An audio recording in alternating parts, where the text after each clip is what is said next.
Yes, thank you, Chair.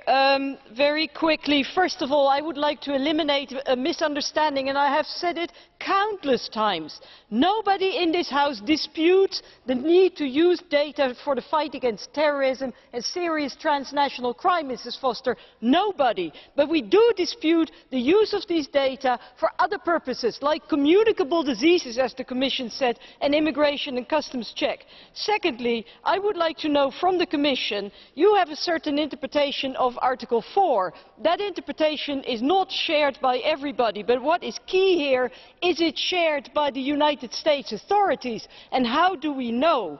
Thirdly, to Mrs. Corazza-Bildt, yes, politics is about compromises, but certain things are not negotiable, like fundamental rights and like EU law. And I don't understand why we managed to get a good agreement or an acceptable agreement with our Australian friends and not with our American friends and allies. That escapes me completely.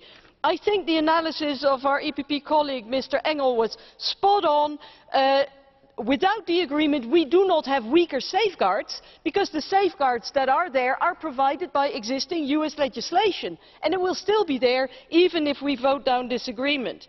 On push and pull, Commissioner, as Renate Weber rightfully said, not all carriers will shift to pull, and we know, and you know, that this clause is not enforceable. And even if push is in place as it is today, pull is still being used. It means that the Americans go into our computer system and they pull the data. And I have not heard you answer to my question.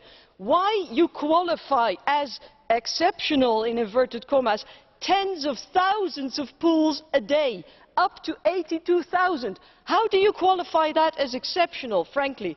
On monitoring, finally, if the experience with the SWIFT agreement and the monitoring of that is anything to go by, monitoring, colleagues, is a joke. And the final question, colleagues, ask yourself, look yourselves in the eye and ask yourself, if other countries knock on our door, and we know that they will, Qatar has already asked for it, Japan has already asked for it, South Korea, Cuba will come, South Africa will come, China, Russia also. Are we willing to give them our data and to use them for profiling on the same terms as we're doing with the United States now? That is a key question. Thank you.